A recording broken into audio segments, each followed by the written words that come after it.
I've moved out, so your house is gone. It must be tough without a place to call home. But hang in there, my mother-in-law cheerfully announced over the phone. I responded with a disinterested, Enjoy your life in your new home, she continued. Yes, thank you, and please never come back to my house. After all, you'll be getting a divorce. With that, my mother-in-law hung up. I stood still at the airport for a moment. What welled up within me wasn't anger, but joy. Yes! I clenched my fist in a small victory gesture and set off for home with a spring in my step. My name is Emma. My husband, David, was assigned to work abroad immediately after our marriage, forcing us into a short period of living apart. Despite the distance following our immediate marriage, David and I had been dating for 5 years before tying the knot, and had also lived together. Our long-term relationship and cohabitation had built a strong bond of trust between us. I didn't worry about David being unfaithful, and instead, I hoped that he would remain healthy while overseas. Our days should have continued in this calm, yet sometimes lonely state. But the problem arose when my mother-in-law decided to move into our house. My mother-in-law, married since David was a child, is now single. Upon learning that David was being assigned overseas, she declared, I'll keep my eye on you, Emma, to make sure you don't cheat. She began living in our house without our consent.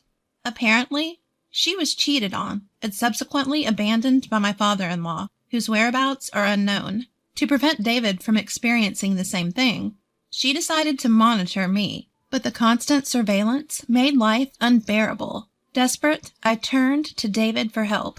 He repeatedly urged his mother to leave, but she refused to listen. David trusts you too much, Emma. I can tell. A woman like you will definitely cheat, she accused baselessly, giving me a headache every day. Regardless of what I did, she linked it to infidelity. My mother-in-law wouldn't even prepare dinner for me. She would cook for herself using food from the fridge, but never left any for me. Moreover, she didn't go grocery shopping herself. She used the ingredients that I had bought for my cooking, leaving me at a loss when I came home and found that the groceries I thought were in the fridge were gone. Of course, I complained about this, but my mother-in-law either didn't care or didn't listen. I suppose you ate dinner out with your boyfriend since you're cheating, she would say, irritating me beyond belief. Even when I came home late from work and started cooking, she would create a commotion, accusing, you must be cheating if you come home at this hour, leaving your mother-in-law alone. During my work's busy period, when I was often coming home late, she constantly made a fuss about me cheating. I was so stressed that I even felt sick. I'm begging you, please leave. I'm not cheating. I truly love David. I told her. David, too busy to come back to the U.S., tried his best to persuade his mother. Still, her response was disheartening. So you want me to leave that badly? You must be cheating after all. I could only sigh at this point. On a day off, I went out to meet a friend and was once again accused of cheating by my mother-in-law. My mother-in-law seemed determined to catch my infidelity and began a clumsy attempt to tail me from behind. She hid behind lampposts and behind our home's brick wall, busily skulking about. I chose to ignore her antics. I met up with a friend at a cafe, grumbling in a low voice so my mother-in-law wouldn't hear. Suddenly, a flash of light blinked a few times. It was her, taking pictures of me. My friend, looking suspicious, asked, What's that, a stalker? My friend Abby has been a close friend since our student days. Abby, a tough woman, began to stand up, saying, Should I tell her off? But I quickly persuaded her to sit. No, please sit down. Abby, sporting a pixie cut in street-style fashion, looked androgynous. I mentioned that my mother-in-law might have mistaken her for a man, which caused Abby to double over in laughter. Enjoying the spectacle, Abby leaned closer to me, held my hand as a joke to provoke my mother-in-law. Each time, my mother-in-law flashed her camera, capturing every moment. When I checked in the mirror, she seemed thrilled, snapping photos of us while her nostrils flared with excitement. I found myself laughing at the absurdity of the situation. Having witnessed my mother-in-law's silly antics, I managed to let off some steam and went on to do a little shopping with Abby before we parted ways. Sure enough, my mother-in-law followed me home, hiding behind lampposts and brick walls just like before. Every so often, I'd quickly run around like playing a game of red light, green light, and she'd scamper off to hide. It was amusing, and I found myself playing along with her ridiculous game. I thought how foolish she must be to believe that I didn't notice her tailing me. Once I arrived home and started to take off my shoes, my mother-in-law quickly rushed in.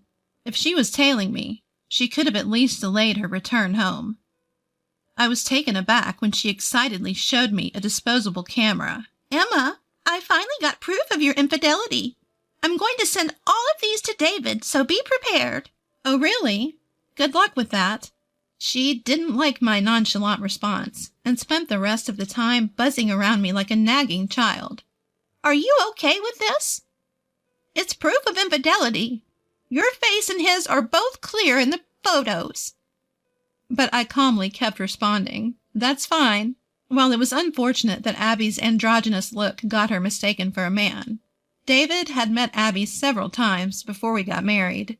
Even if she sends a photo of me and Abby as proof of infidelity, David will likely recognize her as just a friend. As I endured my mother-in-law's ridiculous and childish schemes, I suddenly had to go on a business trip overseas.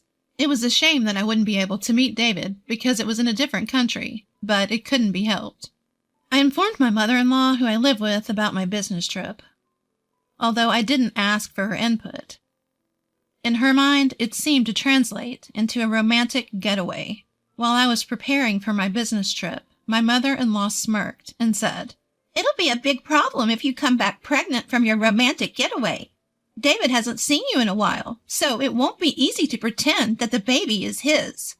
Her distasteful imagination made it pointless to argue back.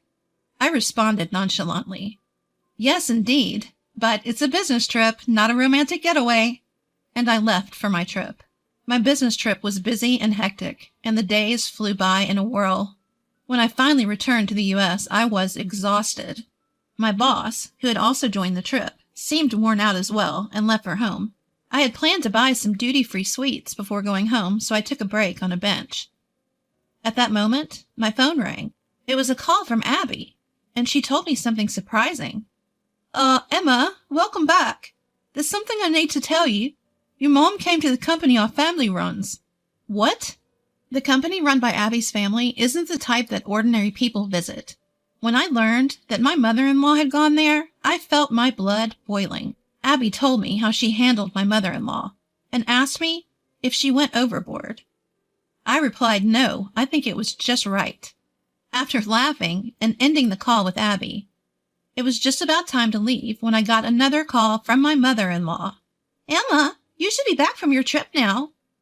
Did you enjoy your affair trip?" It wasn't an affair trip, and I didn't particularly enjoy it because I went there for work. "Well, I've already sent David the evidence photos." I simply responded with, "I see," to my mother-in-law, who seemed pleased with herself. Ignoring my indifference, she just kept on talking. "Actually, I moved, so your house is no longer there. I sold the old house, so you must be struggling without a place to go back to, but hang in there." I gave an uninterested "huh" to my mother-in-law, who happily laughed as she said this. "Enjoy your life in your new house." "Thank you, and please never come back to our house. After all, you're going to be divorced soon." I stood in the airport for a while after my mother-in-law hung up. What gradually filled my heart was not anger, but joy. I did it! I made a little fist pump and started my journey home with a light step. Of course, I was returning to the house my mother-in-law said she had sold. The furniture was probably taken out by my mother-in-law. Although a lot of things were gone, I accepted it as a severance fee.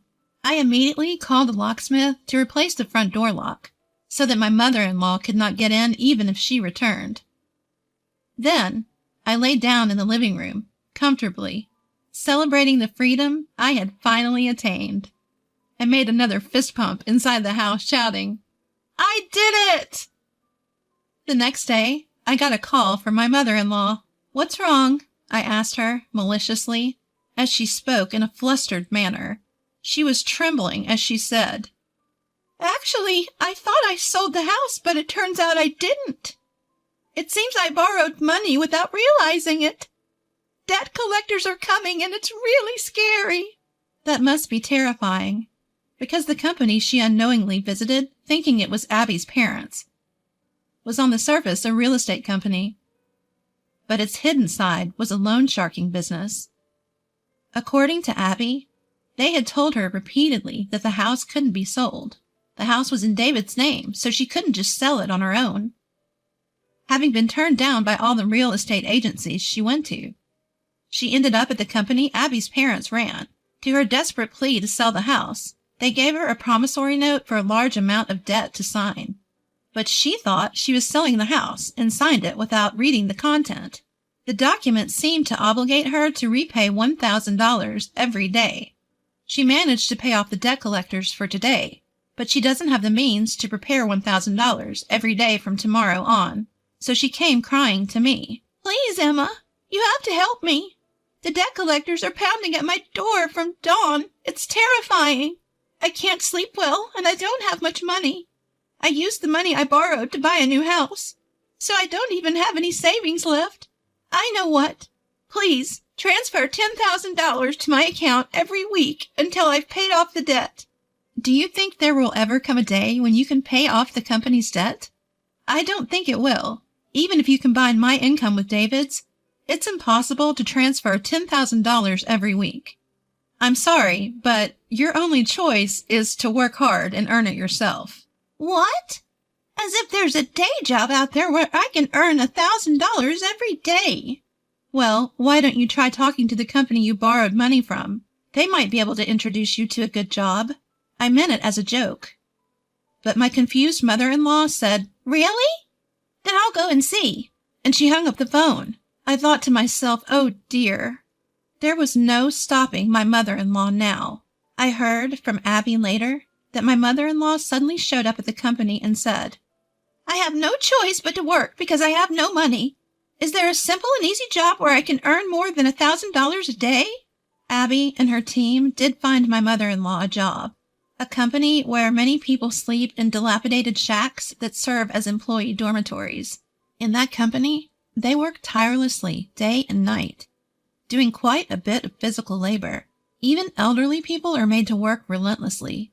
So my mother-in-law seems to be working herself to the bone. The dormitory for the workplace is inside a network lined with barbed wire, reminiscent of a prison, and the employees are blindfolded and transported to and from work in a van, so they are forced to work without even knowing where they are. She'll be free once she can pay off the debt. That is, if the day ever comes. Abby, who said this with a smile, is a dear friend of mine, but I hope she'll forgive me for feeling a little scared.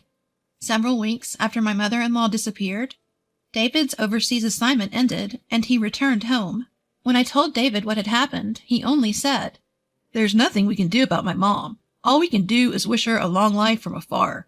It seems David never really liked his incomprehensible mother from when he was a child. He tolerated her because she was his mother, but it seemed that David had completely lost patience with his mother, who continued to suspect me, his wife, of infidelity. When I asked David if he had received the so-called evidence photos of my infidelity, he said, Oh yeah, as if he had just remembered, and handed me a photo from his bag. That's Abby, right? I have no idea why she would assume this was proof of infidelity. I actually had a huge fight with my mom over the phone. I told her I would cut ties if she kept suspecting you, Emma, but she just wouldn't listen, and it really annoyed me. But I thought this was a good picture, so I brought it home. True, my mother-in-law might have had a knack for photography. What a waste.